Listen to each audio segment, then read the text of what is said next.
clearly. Like 125 cleared the championships. 7, yeah. No, The you're championship Championship round too. rounds matter because it was swing rounds before that. No, but what Nothing I'm was asking clear is what I'm before that, asking. No, no, Earthman. no. swing rounds are only to What I'm the asking is non-judges, what if meaning a that player the A rounds wins go either 1 through way. 7 clearly, and player B No, wins swing the rounds last do not round have nothing clearly? to do with championship. Dude, Swing rounds just Yes, mean a they round do, can go either because clearly, going way. into the y'all clearly championship don't understand. rounds, if it wasn't clear prior to that, that's why you got to That's win not those how it rounds, works, Earthman. It's round by round scoring. You Let, can't go let Hey, back them and let Boxing them back Hacker, and say are that. forth. you a Round by round. judge? That's Are just you how a boxing judge? So works. No, That's how that's not boxing how works, boxing man. works because no It's judge round. agreed with you. That's not Judges how score round. boxing Listen, works. bro. Boxers Those don't. rounds, What you the can fuck are you those, talking those about? The rounds, judges don't score those rounds at the end of rounds the are fight. the most. Those rounds are when the judges are their most easily swayed. That's when the emotions are the highest. That's when the crowd is the loudest. That is when you can really no, swing the momentum, bro. no, Yeah, In the and so it championship doesn't round. matter. They no. We'll already go scored back and change the this other score. Man, rounds what? Okay. already. All Listen, right. Like listen. that. That is when. Let me That is say when you can really. That is when you can really put your stamp on the fight in the championship no. round. Okay, Y'all okay, are look at this. really Yes, I'll you prove it to can. you. Look, overlooking, man. Dean, KO, check That's this out. Because exactly. That's If the match exactly is what 7-5 Beterbiev and did. somebody won the last 5 rounds, they that's still not lose the it. fight, even though they won the championship rounds because Okay, so all they rounds call are them still the championship same. rounds for nothing. Okay, can They're we go called on to the championship next Y'all rounds because topic? clearly, they're the round at the end of the fight. Right side, bro. both Yeah, let men me catch are the super exhausted. chat, man. Both, Y'all, both let me men catch the are super exhausted. chat, bro. Let me catch the super chat, bro. Shout out to my brother right side with the 20 piece. No biscuit in the super chat. Always love my brother. Salute, bro. I appreciate the support, man. Y'all go ahead, dog. Man, they call it the championship rounds because this is when both guys they are the most exhausted. You have to show the most heart. You have to show who's the one that wants to fight the most. Y'all keep on talking about Yeah, who did that, Earthman? What fighter listen. did that? That's why the fucking championship I rounds. asked you a question. You're right about Niggas that. be What proving my fighter Okay. did point. Hold that? on. No, we Yeah, but What? they're talking not about worth more. no. The So they're fuck not are worth y'all talking more. about? For Beterbiev example, did of what the you of the said, sir. Yeah, but it doesn't mean the last rounds are worth more than the other Right. rounds. No, That's not that what it means. CEO just said it. It shows who got more heart, who got No, more because determination, All the they're who rounds called wants it count more. the championship same, rounds right? because those are the last rounds of the fight. So So hold what on, you got y'all. So left? hold on. Let me get this straight. English Like language last don't inning in mean a nothing. They baseball call game. it championship Who's rounds gonna for push it to nothing. the end? They Your call it point. Your championship point. rounds for nothing. Your Yeah, but they're point is not worth only. more. What do you Your think? point is Knockout. only going to be Like, what do you valid think? What if do Knockout. you they think go championship back So rounds and are change worth? Yeah, the what Lomachenko up? won the scorekeeping fight. earlier in the fight. Can I Lomachenko speak won the on this fight, real y'all. quick? Lomachenko beat Devin. Y'all Why let did he Crown, beat y'all let Devin? Crown, y'all let Devin Crown, won y'all let more the homie Crown, rounds. y'all let the homie Crown get up in here, man. Crown, go ahead. I like to speak on that the championship round thing, and I think y'all kind of understand it and kind of I think it's you kind of both saying the same thing. But I'm gonna just say this: as somebody that spent over 30 years in boxing, well over 30 years, I've been a fighter, I've been a trainer, I've been a manager, I've promoted fights, and I worked for the New Jersey State Athletic Commission for 5 years, where I went to what you call them. We used to have mandatory training where, and we come across the other officials. So I know rule wise what that means. The thing is, anything that's dealt with by humans, we know can be flawed. But in reality, the term championship rounds originated years and years ago when championship fights were 15 rounds. And initially, when they went to 12 rounds, you heard a lot of the old time fighters then saying, these aren't real championship fights. The real test of a fighter is the 13th, 14th, and 15th round. Almost 30 years later, that they've been 12, over the last 30 years, they started to call 11 and 12 the championship rounds. The reason why they're called the championship rounds, the only reason why they're called the championship rounds is because they only exist in championship fights. You will not have a 12-round fight without some kind of belt on the line. It's just, you have to have a championship fight for 12 rounds. That's why they're the championship rounds. You Okay, don't get extra. Oh, go ahead. I But thought you were done, bro. I no, didn't mean I'm to cut not done. you off. Go My ahead. bad. Not to say judges don't cheat, but by the book, you get no extra points. You get no more points for winning 11th and 12th round than you do the first round, which is why you'll hear commentators when they have somebody judging a fight and you're down 3 points with 2 rounds left, they say you need a knockout or a knockdown. Exactly. because you can't get anything extra in the 11th and 12th round. Exactly. I know every state athletic commission has different rules, right? But in the state of New Jersey, which was once the boxing capital of the world, Atlantic City, I know because I worked for the commission for almost 6 years. After every round, you see the referee walking from rope to rope before he goes back into the corner. When he's doing that, he's collecting the score from each judge for that round and taking it over to the commissioner. So every round they have to turn in their score so that if they do, for human error, try to change it, the head of the athletic commission has already had the score every round the way the fight was going. If you remember at one time when Larry Hazard was the head of the ABC and they were kind of doing it national for a little while, they were giving out the scorecards during the fights on TV. Because like I said, they always knew they can do that because judges are required to turn in a score every round. Is boxing flawed because it comes from the underworld? Yes. Does nutty stuff happen? Yes. Do you get worried when they take a long time to calculate? Yes. But theoretically, by rule, by law, there is no extra credit for championship rounds. Judges are not supposed to give you any more credence in those rounds than any other round. The reason why fighters put so much stock in those rounds because they like to be able to say, I'm the one that still had a whole lot left in those championship rounds. And guys that are former champions like to say, I'm a 12-round fighter. I'm a championship fighter. How many of y'all can fight in that 11th or 12th round? Because guys that don't fight for championships don't fight in them. So there's a little more pride for champions. Hey Crown, look, can I ask you a question? Hold on. I'm gonna let him finish and I'm gonna respond to him because I think everyone's missing the point. But go ahead, Crown. I'm trying to let you finish. Go ahead, bro. Yeah, so of course I agree with y'all on that. Most fighters, especially experienced fighters, they have a lot of respect for guys that can grind it out those last couple of rounds, 11th, 12th round, because the reality is, I don't care how good a shape you in, everybody's tired in the 11th and 12th round. So that's something that's respected. And again, especially because club level fighters normally don't even fight 12 rounds because you have to have a title on the line. You listen, bro, I don't disagree with anything that you said. By the letter of the law, you're right. But here's what I think you're missing. And here's what I think people that I think a lot of people are missing. They do mean more. And the reason that they mean more, and what I believe Andre Ward is talking about, and these fighters in these big fights are talking about, and what I'm talking about when I say they mean more, is you don't have time. So I got this comment up here. If you get hit by Steph Curry 3-pointer in the first quarter, you still got 37 minutes left to come back from that.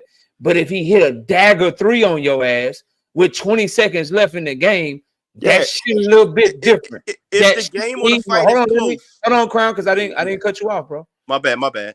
Yeah, that shit mean a little bit more. What I'm talking about is if you get whooped on the first 3-4 rounds in the fight, you got time to come back.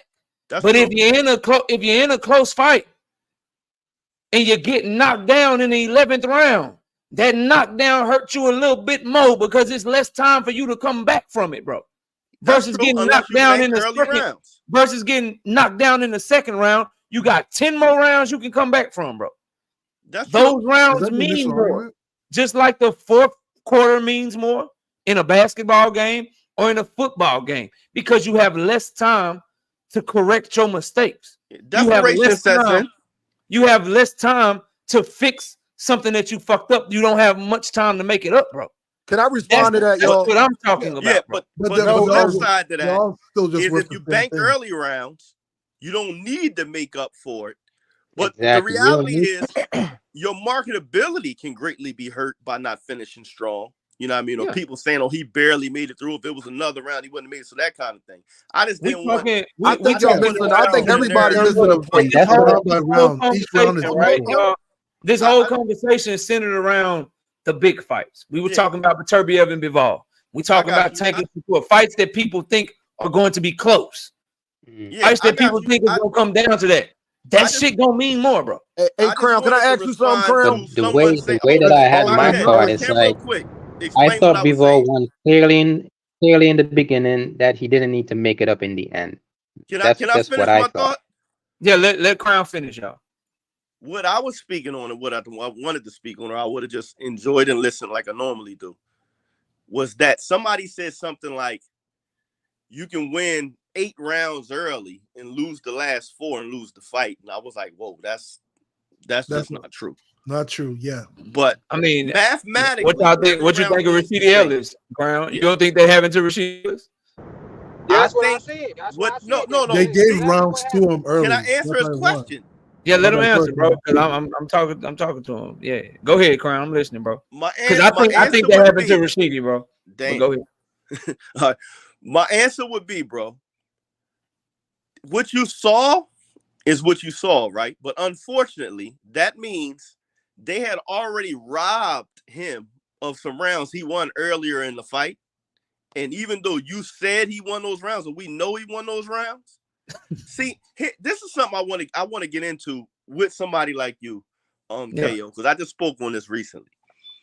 It's a little more sophisticated than a lot of people give credit, right? Fights are fixed. Better believe fights are fixed. But I don't think they're fixed the way they were fixed in the 50s and 60s, where you say, or like even in the 80s and 90s when FBI got caught doing briberies and judges and refs got in trouble. Like, yeah, that's happened. But the way fights are fixed is so much more sophisticated now. Mm-hmm. These judges know this is only a 12-round fight.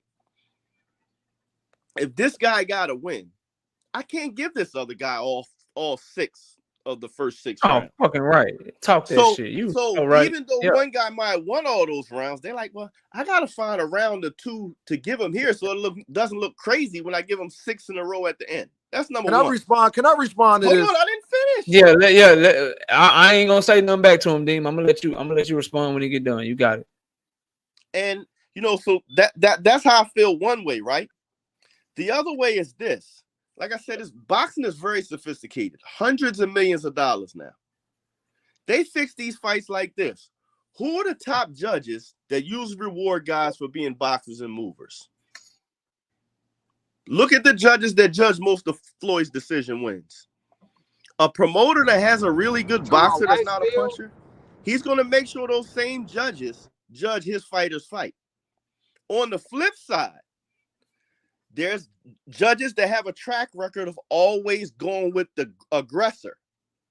If the guy that's the money guy is an aggressor, the promoter's going to make sure the judges that judge that fight are judges that historically give fights to aggressors.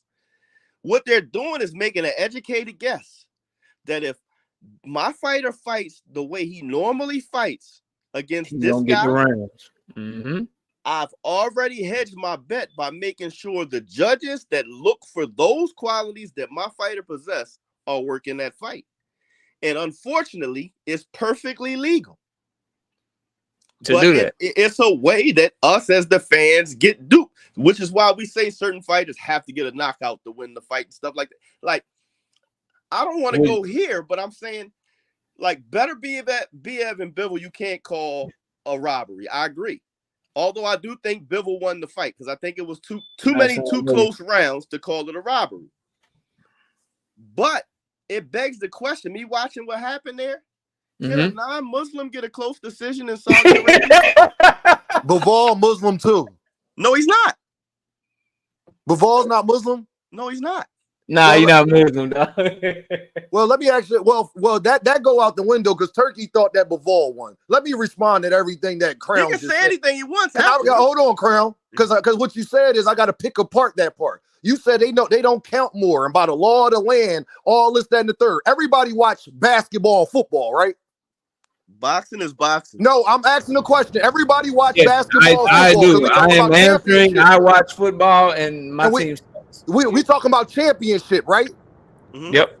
In the playoffs, the referees don't ref it the same way they do in the regular season. Everybody knows that. A foul that's called in the fourth quarter is not in the first quarter is not a foul that's called in the fourth quarter.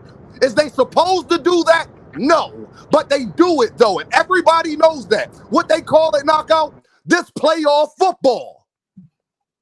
It's a difference. Championship rounds is the equivalent to the playoffs. This is playoff football. It's not going to get called the same.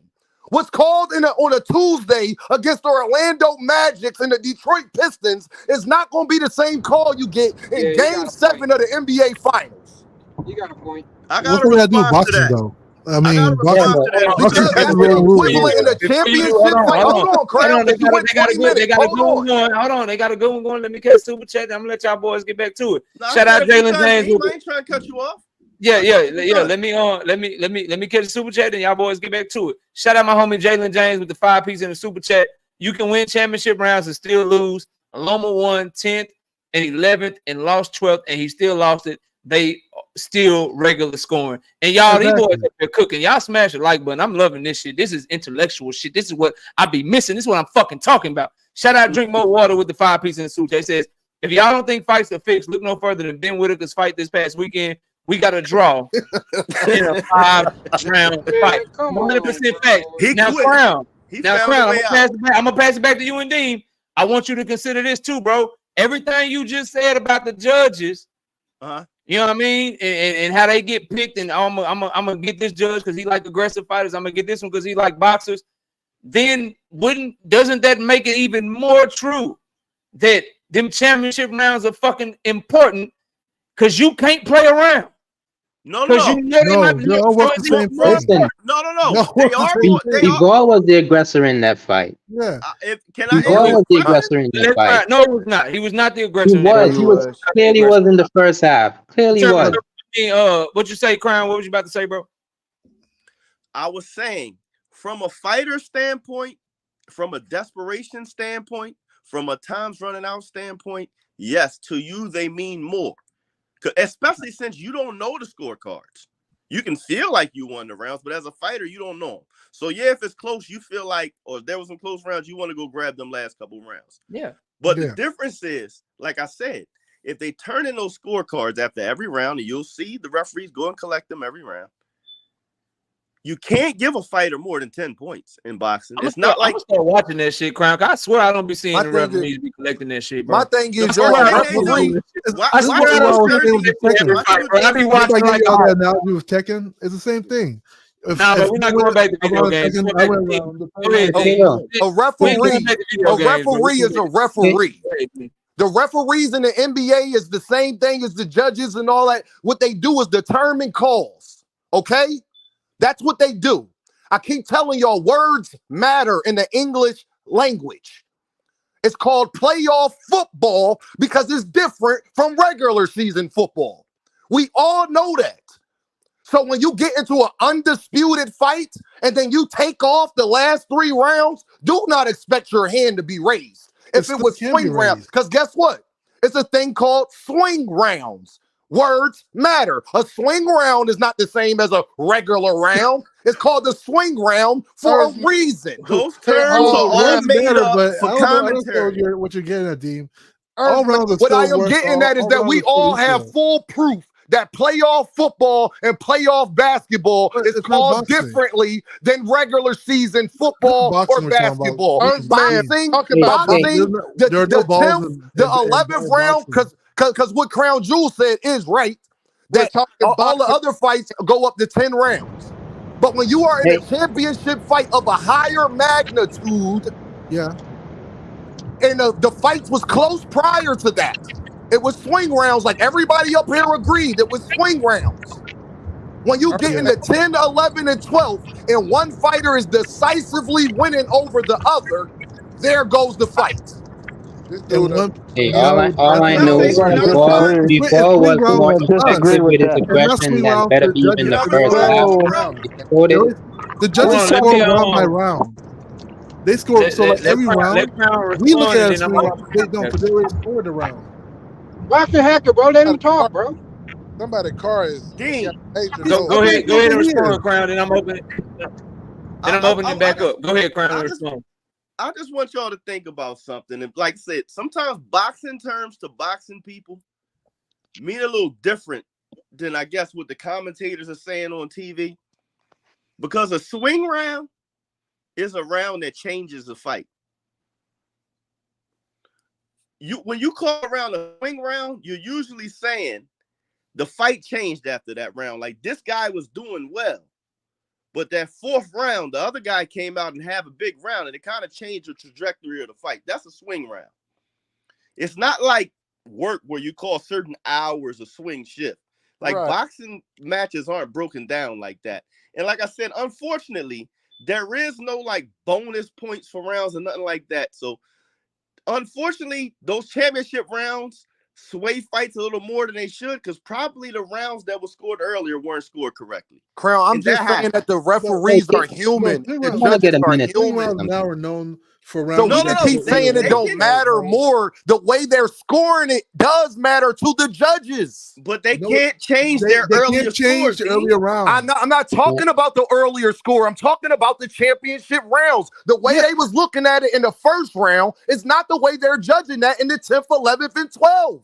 They are Still a 10-9. It's still a 10-9 round. Doesn't matter. Still a 10-9. If y'all Earthmen would shut up and listen, then you probably would get some knowledge here. What I am saying is the referee gotta watch around and then tell the judge gotta watch around, then tell the referee, this is who I think won this round. No, they don't tell the referee anything. Well, whoever they put the scorecards into. A piece of paper. Hand it to the referee. The referee can't Okay, Crown, I'm not talking about that. What I am saying is the way the judge is viewing that round is going to be different than he's viewing it in the first round. Why? Because he's a human. The same way the NBA referees, a foul that would normally be a foul in the regular season, in the playoffs, that's not a foul. All I was Let me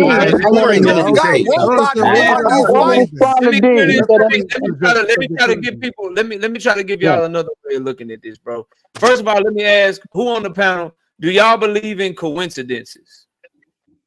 No, hell no. Boxing is a dirty game. In boxing, not just in life, but do you believe in coincidences in boxing? No. Yeah. Anybody else? I do. Yeah. Okay, so I don't, especially. Okay, how about this? Do y'all believe in coincidences when you have a lot of data to support that it might not be a coincidence? No, if I can give you a shit ton of data to support that something's not a coincidence, then y'all is out on coincidences, right? But what makes we all right, so I'm just gonna give y'all a list, and then y'all can go do y'all research and y'all can tell me if I'm tripping. So I went and I looked this up while y'all were talking. Eric Morales versus Marco Antonio Barrera in 2000 was the fight of the year. Eric Morales won that round in a 12-round decision, took the championship rounds. Close ass fight because it was fight of the year. It matters in a close fight, absolutely. Victor Ortiz versus Andre Berto, 2011, fight of the year. I remember that fight. Good ass fight. Andre Berto stepped off the gas. Victor Ortiz came on strong. Run the 12-round decision. Came on strong in the championship rounds. Tim Bradley versus Ruslan Provodnikov. Tim Bradley won the 12-round decision. 2013 fight of the year. Tim Bradley won the championship rounds. We go to Monster Inoue and Nonito Donaire. 2019 fight of the year. Monster Inoue, after getting his goddamn eye socket broke, came on strong in the 12th round against Nonito Donaire. So, what about? Can I respond? I hear what everybody's saying, bro. I hear y'all, but it looks like in these close ass fights, that shit matters. I can make it make No sense. doubt. For every round, for every fighter that won, they have more rounds won than lost. Can I respond? Just with a simple, common sense response, real quick. Yes, please. In a close fight, the last 2 rounds are going to matter whether it's 6, 8, 10, or 12. An 8-rounder has no championship rounds. But if that fight is close after 6, you better go get those last 2 rounds. That's true in any close fight, regardless of the rounds. It just so happened that for TV purposes, we call 11 and 12 the championship rounds. Got you. So then, bro, I think we can all agree that if the fight is close and it's hanging in the balance, the last 2 or 3 rounds mean more. Yes, I Yeah, never. it No, no, depends there's a on the reason for I balance. just it. said the Hey, score. Wait, Yes, hold KO. on, hold on. yes, we We've been all here KO. agree. arguing No, for We 45 all minutes agree. it's about like I keep nothing. telling you, it's like We checkers. all Arguing agree. ass You guys people, ever played man. video games before? Yeah, Like KO. Hey, Okay, just I We like want all a you earlier minute. agree. guys this are week, equal, but you just Gerald edging Spence out just the Hey last KO, time. I know why you Yeah, wanted you to know what debate we were me on the saying. low You know what too. we're I saying. know You know. why. You say just what? like Earl You say I what? Spence know You all said. why know what you we're talking coming at about. me, Can I? KO. I'm not Yo, coming can I at get a you. Not minute? because You we've Can coming I at seen get me a in because minute to the many. read How something Cowboys many? here? got dog walked this weekend, man. I'm Nah, that's sorry. fucked up. That's fucked I'm up. How many? sorry we Wait, won But and y'all that's lost, cool. wait, man. I'm wait. How Nah, many? sorry. you've been cooking like a motherfucker today. Get the hell backstage. Get your ass backstage, How Tomo. many I times want a have we minute to read Go seen something, ahead, KO. man. them say that this person needs a knockout to win the fight? But the I bring this thing about That's championship no rounds, different. that That's would no never different be. than. That's no They different would than never say boxing. that. They say sometimes this guy needs a knockout because that means he already lost. Yeah. I That's mean, no at the end different of than the day, when the rounds are how So equal. close that's what that I'm fight saying. was. Oh, go ahead, bro. My bad. I don't want to cut you off. Go ahead. I said my point is there's many fights where they say this guy needs a knockout to win the fight, and that's all I'm saying. I thought Bivol at the end of that fight day, the Beterbiev needed a knockout. He didn't get the knockout, so he lost. I'm not, and if the man is saying they turn, I don't know if they turn the cards in. I don't know if that's the case. But you can't come back if you down Nah, on the card. Yeah, if You would Crown, need if a Crown Yo, you can Jewel would I get need a a minute? said, you would Can need I a get a if minute Crown to Jewel read you would need said, a something, 10-8 KO? round. KO, I got a question for KO, you. I want a That's minute to just read like something. that's no Better different than Biev didn't think he won. let me that's say No, this: he no, sure did. If Crown Jewel says that that's the case, that's supposed to be the case. But boxing is crooked. I don't want to be seeing him turning the cars all the time. No, But if he boxing said it is was Hey, the crooked. I case, ain't hey, gonna lie. I was if no. he saying, said it Boxing was, is they supposed to do, definitely that's what the motherfuckers supposed to do, boxing man. crooked than a motherfucker. That's why I be That's what trying they to supposed to understand be. why people Now, be it saying does it fair happen shit. every That shit ain't time? never fair. I don't be Trying to seeing let that Tank shit get every some food. time. And they I be Buddy. need taking it. a long ass time with some of them things that look like upsets and shit. Boy, they be taking a long ass time with You them know, cars. you know Boy. why they take Just long on them I upsets? need. You know Why, why bro? they take long? You want to know why? Why?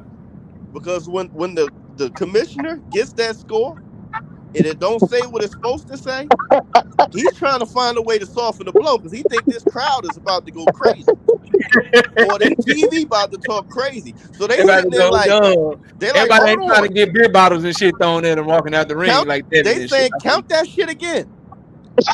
Make Hey, sure. KO, I want a minute to read something, man. Can I? Hey, Okay. KO, I got a man, KO, you question, talk soft, man. bro. Yeah, go ahead. What's the you, question? you hear me? So I So want to read something real quick, right? It's two of the four criteria, right? I want to talk about effective aggressiveness, right? So what I'm reading, this pretty much says this is the boxer that is taking the fight to his opponent. Usually one boxer will force the action, being aggressive and getting positive result from from this aggression, right?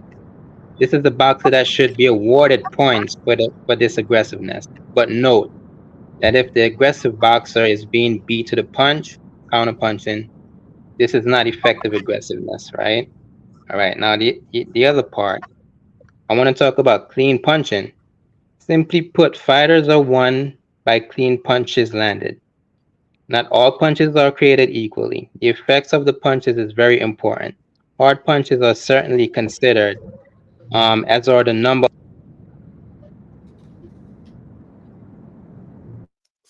Teach you disappear, dude. I think you disappeared, bro. COE, what was you trying to say, bro? man, so I was Some hating shit. gonna switch a gear real quick. But I heard you You say gonna something. switch gears? You gonna switch gears to saying some negative shit Oh, about you Tank? off the right, right. No, You off the hating Go ahead. shit. Before we Go ahead. switch, well, Go ahead. can I Take well, respond me to here what no. correctly, This, what you con- was please. this just saying?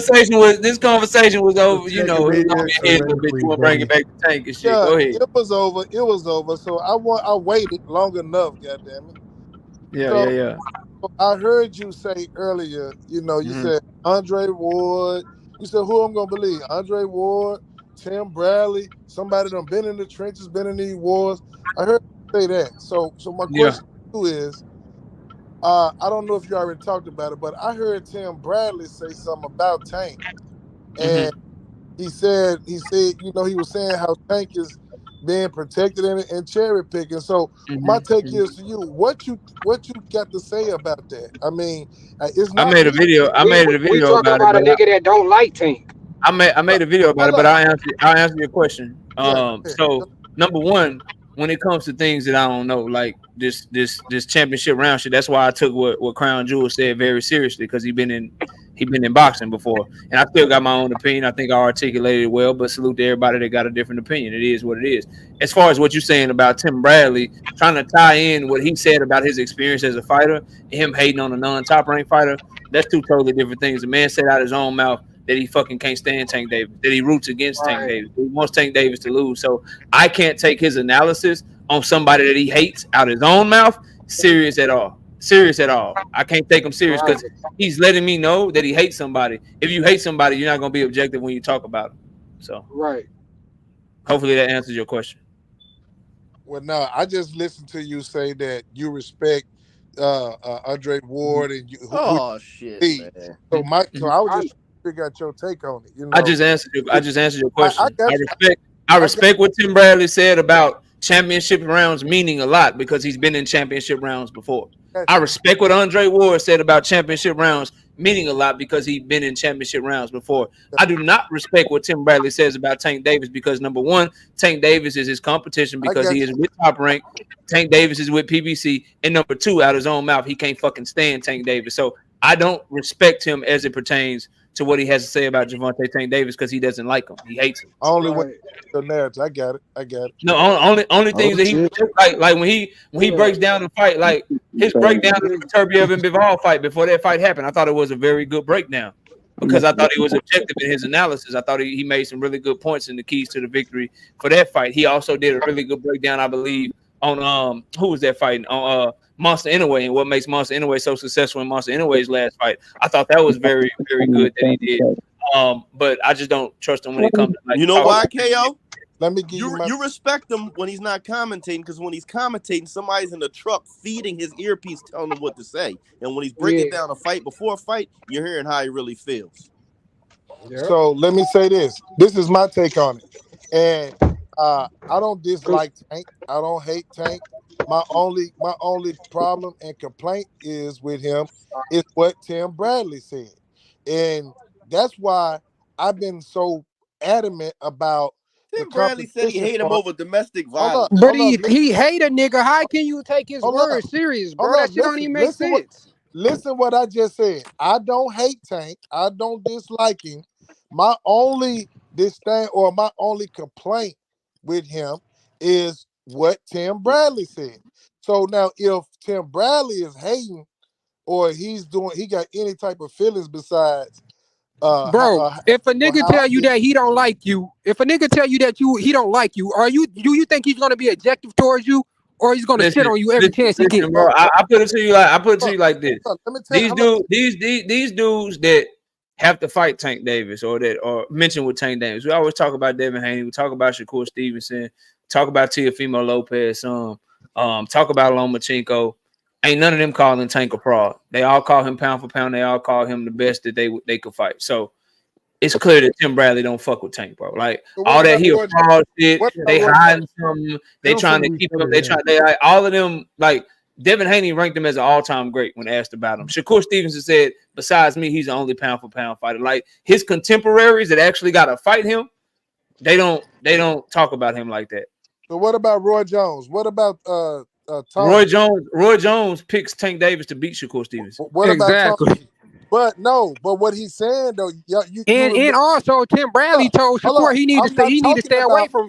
I'm not talking about. Did you miss the part when Shakur left Top Rank and Tim Bradley said he don't know about Shakur fighting Tank because Tank can smell the bitch in him? Yeah, because he's on ESPN. You missed that. He has to say that. He only hit a negative shit. You only picking negative shit to point out, bro, without really understanding who's saying it, bro. Now think about this: for him to hate Tank as much as we all know he hate Tank, for him to say that about Tank and Shakur, that he can smell the bitch in him and he don't know, and he definitely see a way for Tank winning that fight now after what Tank did to Frank Martin. Nah, that should speak volumes when a hater talks like that, bro. Hey, yo, he only said that because Shakur went at him. You know this. What? If he only said that because Shakur went at him, then Tank went at him too, right? Yeah, but what difference? My point is the excuses. When he say something negative about Shakur, it's only because Shakur went at him. When he say something negative about Tank, he's supposed to take it serious. Right.